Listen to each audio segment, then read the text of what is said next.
Bismillahirrahmanirrahim. Assalamualaikum warahmatullahi wabarakatuh. Alhamdulillahirabbil alamin wa aqibatul lil muttaqin wa la udwana la hiddzalimin. Wassalatu wassalamu ala asrofil anbiya'i wal mursalin sayyidina wa maulana Muhammadin wa ala alihi wa sahbihi ajmain amma ba'd. Pertama-tama kita panjatkan puji syukur kehadirat Allah Subhanahu wa Ta'ala yang telah memberikan kita nikmat, iman, dan kesehatan. Sehingga sampai saat ini kita masih mampu sedikit demi sedikit mengumpulkan bekal amal kita untuk menghadapi suatu hari. Tiada hari yang lebih penting daripada hari itu, yaitu hari di mana kita berjumpa dengan Allah Subhanahu wa Ta'ala. Kita bermohon kepada Allah semoga kita senantiasa diampuni dosa-dosanya, diangkat amal-amalnya, dan diberikan balasan terbaik atas yang kita lakukan di dunia. Tak lupa pula kita curahkan sholawat dan salam kepada baginda Nabi Muhammad SAW, manusia mulia yang senantiasa kita rindukan perjuangannya. Tiada orang yang lebih mencintai kita selain daripada Rasulullah SAW. Kita bermohon kepada Allah semoga di hari perjumpaan kita senantiasa diakui sebagai bagian dari umat Nabi Muhammad SAW. Di barisan-barisan belakang Rasulullah SAW. Pemirsa yang dimuliakan oleh Allah Subhanahu wa Ta'ala, izinkan saya, Jafira Dwi Safitri dari kelas 11 Busana 2, menyampaikan tausiah dengan judul Ikhlas mudah diucapkan, sulit dilakukan. Beberapa orang mungkin mengatakan bahwa sabar dan ikhlas terlihat seperti pinang dibelah dua. Namun di antara keduanya berbeda. Sabar adalah di saat kita menunggu keputusan Allah. Sedangkan ikhlas adalah sikap melakukan segala perbuatan hanya untuk Allah dan juga menerima apapun yang telah diputuskan oleh Allah. Saya mulai dengan sebuah cerita. Dikisahkan satu waktu Nabi Muhammad SAW bersama para sahabat dalam satu majelis. Tiba-tiba ada seorang jamaah yang bangun dan bertanya, "Rasulullah, aku ingin bertanya sesuatu." Rasulullah menjawab dengan ramah, "Silahkan, apa yang ingin kau tanyakan?" Dengan sikap yang agak tegang, sang sahabat itu pun bertanya dengan rasa penasaran. "Siapakah di antara kami yang akan masuk surga ya Rasulullah?" Beberapa sahabat kaget dengan pertanyaan itu, karena dianggap mengandung unsur riya dan ujub bangga terhadap diri sendiri, serta tidak pantas dipertanyakan. Ada juga beberapa sahabat yang marah terhadap pertanyaan itu. Salah satunya Umar bin Khattab, yang memang terkenal garang. Umar langsung berdiri dan mengeluarkan pedang dari sarungnya untuk menebas kepala sang penanya.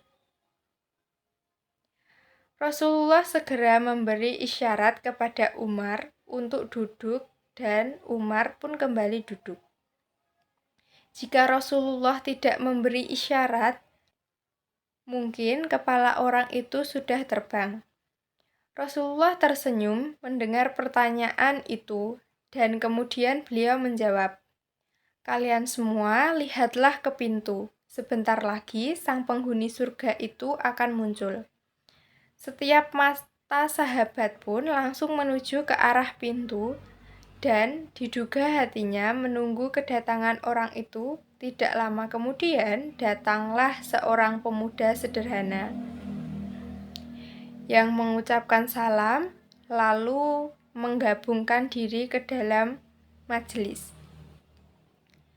Para sahabat pun bingung, Apa kehebatan pemuda ini? Karena sosok pemuda ini hanya seperti pemuda biasa yang pemalu dan tidak termasuk dari golongan sahabat dekat Rasulullah.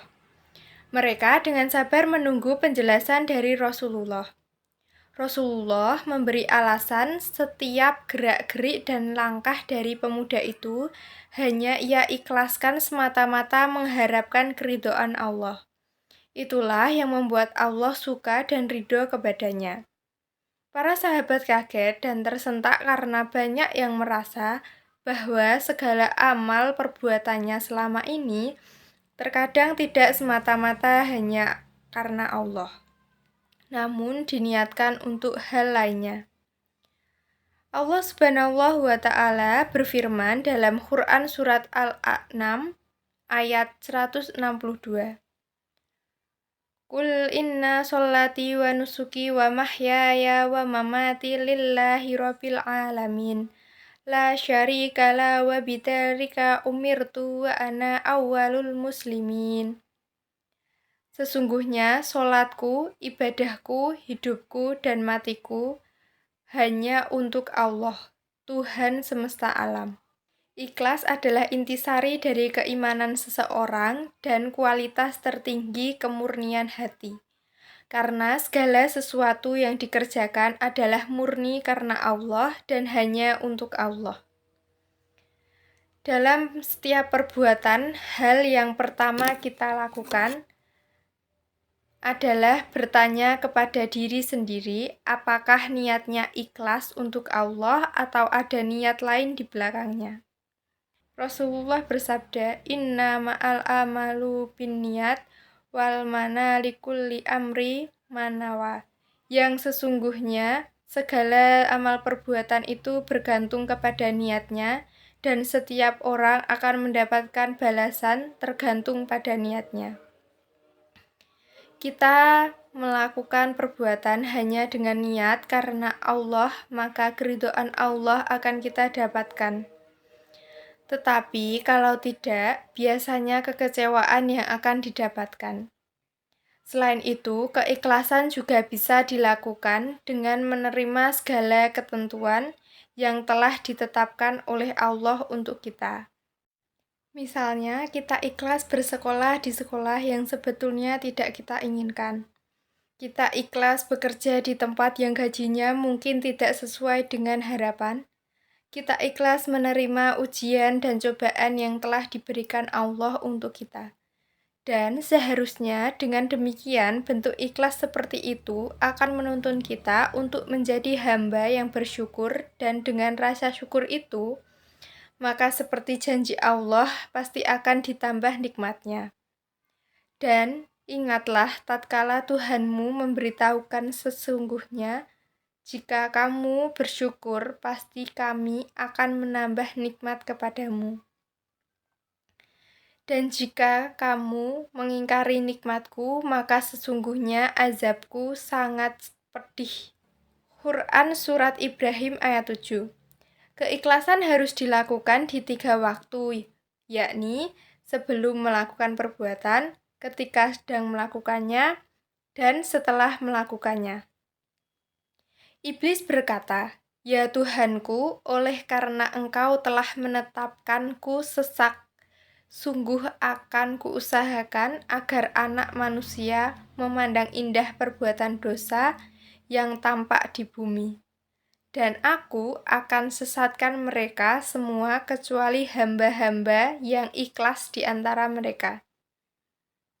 Quran Surat Al-Hijr ayat 39-41. Yang kita ketahui bersama, iblis adalah musuh terbesar bagi manusia. Ayat di atas semakin menegaskan dan menjabarkan betapa jahatnya rencana iblis dalam mengganggu anak manusia.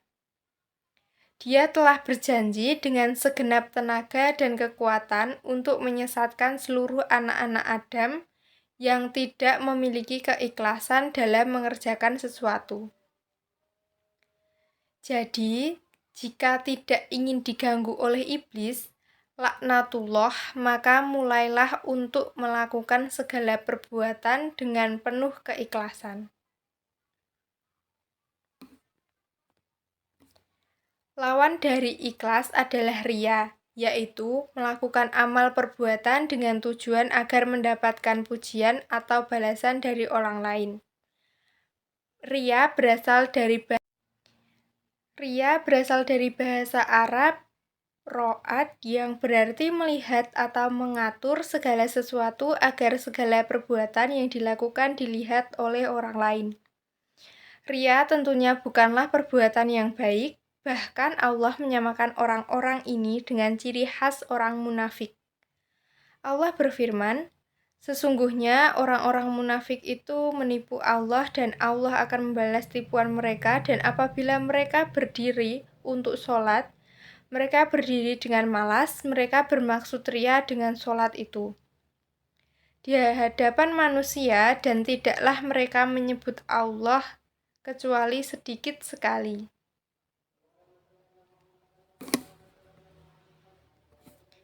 Quran Surat An-Nisa ayat 142. Perintah Allah Subhanahu wa Ta'ala agar manusia muslim selalu ikhlas dalam beribadah. Allah berfirman, Az-Zumar ayat 2. Dari ayat tadi, Allah menjelaskan bahwa cara beribadah yang paling benar itu hanya menyembah Allah semata dengan penuh keikhlasan, bersih dan murni dari pengaruh syirik dan riya. Oleh karena itu, hendaklah beribadah ditunjukkan kepada Allah semata, bukan karena ingin dipuji oleh manusia. Melakukan segala sesuatu dengan penuh keikhlasan memang bukan sesuatu hal yang mudah, seperti judul tausiah ini.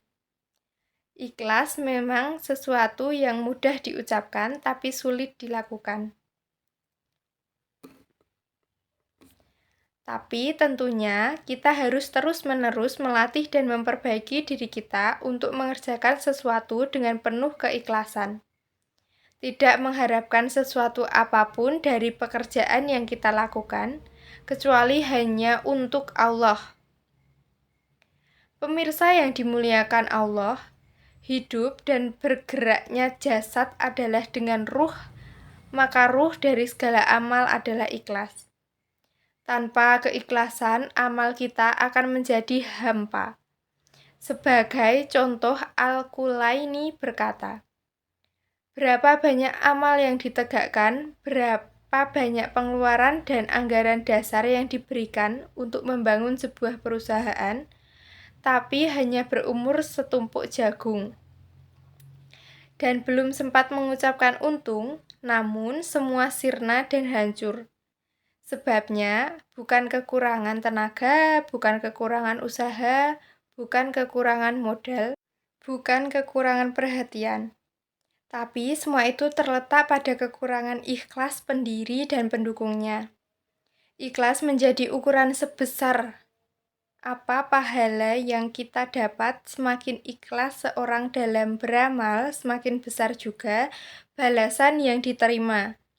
Semakin murni karena Allah dia melakukan sesuatu, maka semakin bernilai amalan itu di sisi Allah Subhanahu wa Ta'ala.